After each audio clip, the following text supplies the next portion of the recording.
I think they focused on the death panels, which will be coming. Call them what you will. Rationing is part of it. And I agree. It's going to be a huge issue, and that's something else about which the president was not fully forthcoming and straightforward. All right, so you believe that there will be rationing, aka death panels? It's built into the plan. It's not like a guess or like a judgment. That's going to be part of how costs are controlled.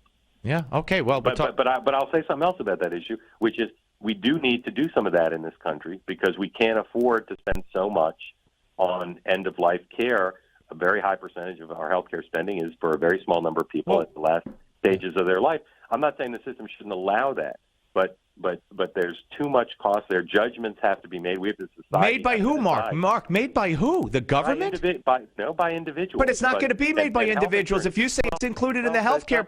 It's not now. It's not now for many people who have insurance. Their insurance companies make those decisions. But they don't. All right, there you go. Welcome back. That was yesterday, the big interview that's getting all the attention, and now a denial from Mark Halpern that he ever said death panels. And we are rejoined by our guest, Christopher Hahn, a Fox News contributor, political consultant.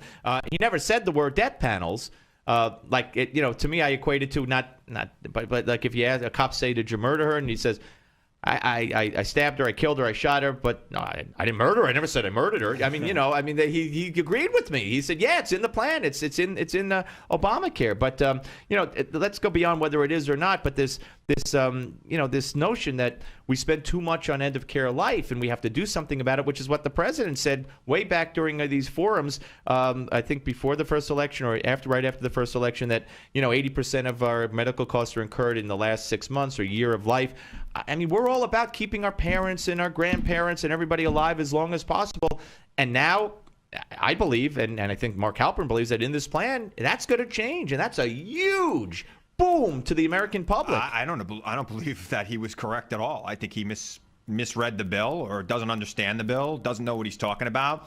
I don't know what he's reading over there at Time Magazine, but in the real world, we know that that's not in there. It's been very clear to me that, look, is there going to be changes to the way we spend money? Are people going to be better informed? You mean rationing? No, there's not going to be. I'm not meaning rationing at all. What I'm saying is, right now, what happens is let's use the back situation. Yeah. A lot of people in America have back problems, and insurance. I'm glad you said that. Insurance, oh my God. Well, you know what it is. Insurance will pay you more if you treat one way than if you treat the other way. Even if the other way might be the better way of treating. For example, they'll pay the hospital for surgery, but they might not pay for some other treatment. Now, under this bill, you've got to have all the options laid out in front of you, and you have to, with your doctor, make an informed choice, not the choice that the insurance company will pay the hospital for. It's the hospital now that wants you to pick the choice that's going to get them the most revenue, not the choice that might be best for you. But we're talking about end of life, and we're talking about, Tom Daschle came on my show when I was at WOR. He had written a book, and he, of course, is the architect of Obamacare and would have been Kathleen Sebelius, except he couldn't get through because he was too big a tax cheat, as opposed to Timmy Geithner, who was a small tax cheat, and he was a Treasury Secretary. So I'm going to let that one slide now. So that's why. Anyway, so he said to me, I said, so what would you do to an 85-year-old guy who needs a bypass? He said, well, you might want to give him a pill or send him to a hospice. I said, to die? He said, you said that. I said, well, what do you do at a hospice? So, again, the 85-year-old guy won't get the bypass. He'll get a pill or he'll go to a hospice. Now, that's completely counter to what we do now and what we strive for now to keep our parents and our loved ones alive as long as possible.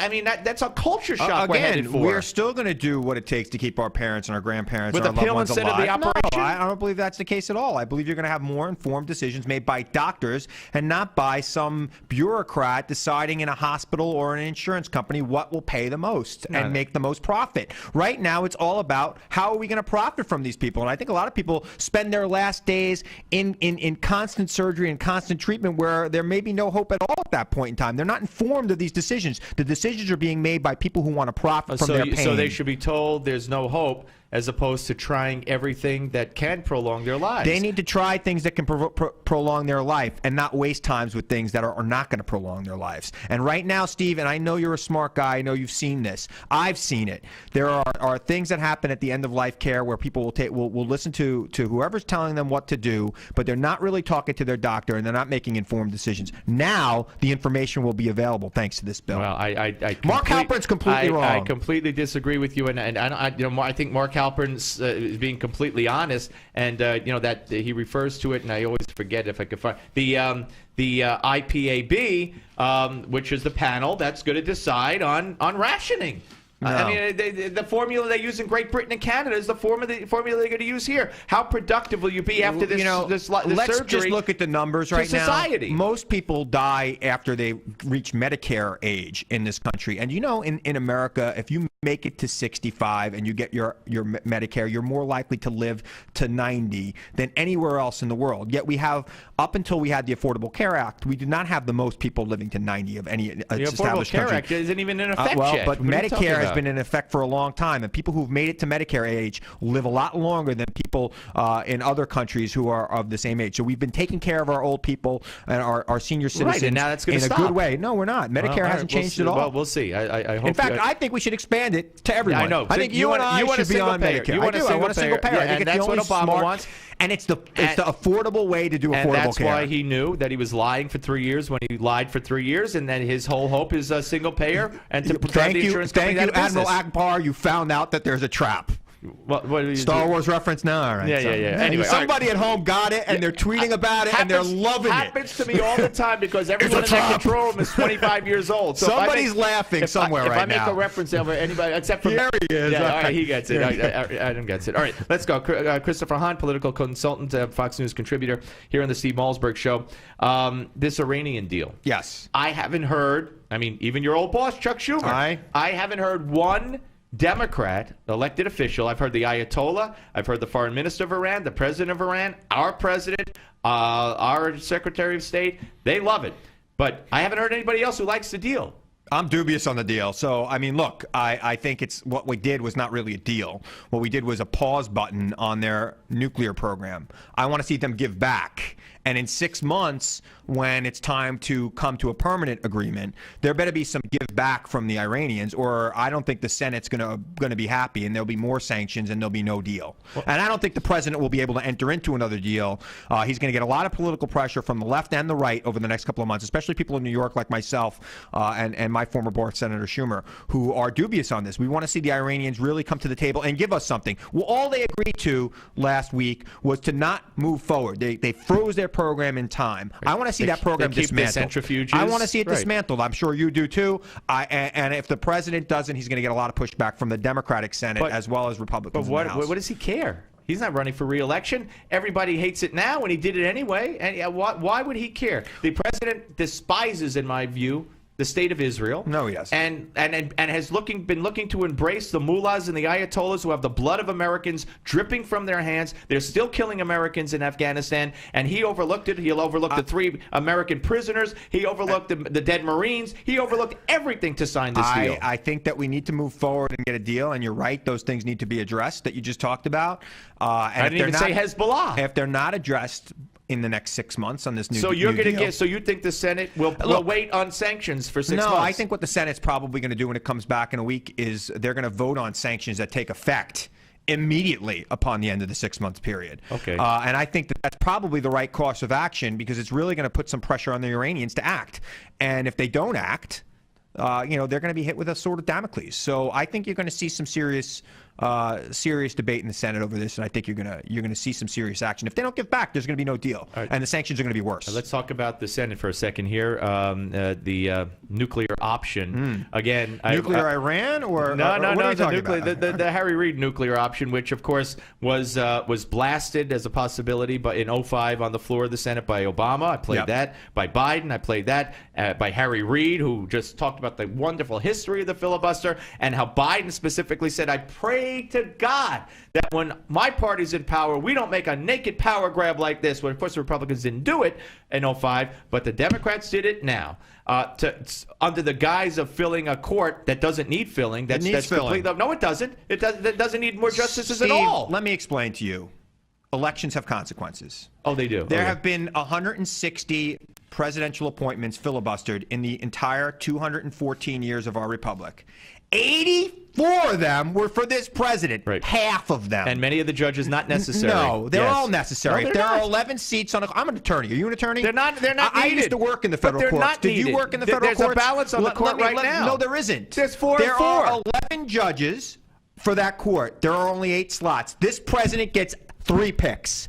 This Senate gets to confirm by the Senate. Yeah, confirmed. Advice and consent. You know what? Their elections have consequences. Really? And the Miguel American Estrada people, was filibustered 7 times. Where was the consequences again, then? There were 32. But where were the consequences of Miguel and there was a deal Estrada made, and the president got his appointments through. He didn't get Miguel Estrada through? We can't make a deal so with you the babies the on the 100-year-old Republican rules Senate. of the Senate. Yeah. You know what? You know what? And you know what? I love the And you think Republican the American public favors that too, I love right? the Republican Right? response is, this is the worst thing that ever happened, and when we get in, we're going to make it even worse. That's their response. They their response darn well is, when we should. get in there, we're going to make it even worse. But guess what? Right.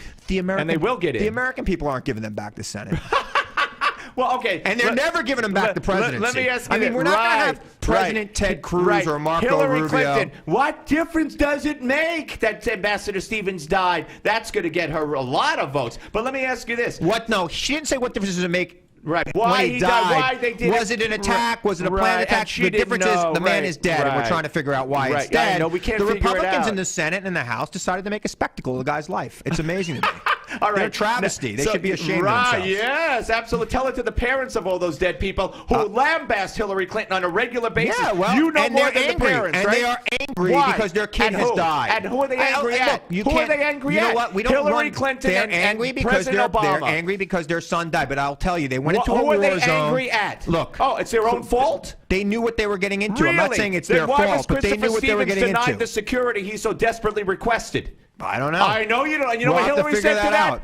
What difference does it make? No, she said, what difference does it make? All right. Why? Was it over a All video? right. Was it over a All right. protest? One more Was it an question. act of terrorism? So the Democrats are going to run on Obamacare, as Debbie Wasserman Schultz says? That's how they're going to keep the Senate? Is if that the it? Democrats are running on Obamacare next year, there won't be any, if they're able to, I'm saying, there won't be any Republicans left in the Senate.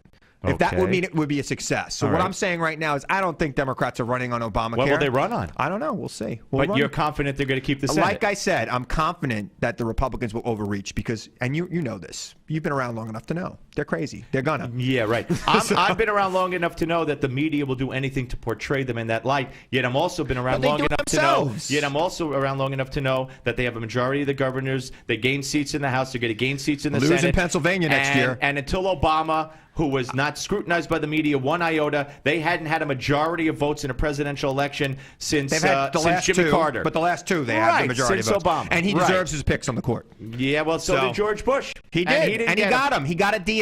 He made a deal. There were 32 complete filibusters, federal from both judges, and it was only 8 judges. Barack Obama's picks are radical leftist maniacs. No, they're not. And they're going to influence the country for 40 years. No Republican even had a thing to object to about these 3 judges. Right. They just didn't hate want him there. Obama because he's black. Yeah, right? no, they hate Obama because he's a Democrat. Okay. Republicans have an entitlement problem. Gotta go. Great talking to Happy you, Thanksgiving. Christopher Hahn. Happy Thanksgiving. He's going to go home and cook now, folks. I do. 25 Mary Matlin's making cookies. He's making turkey. I'm making turkey. I go home to a non-smelling house. Nice. We're coming back. John Bolton will be here on the Steve Malzberg Show, Newsmax TV and radio.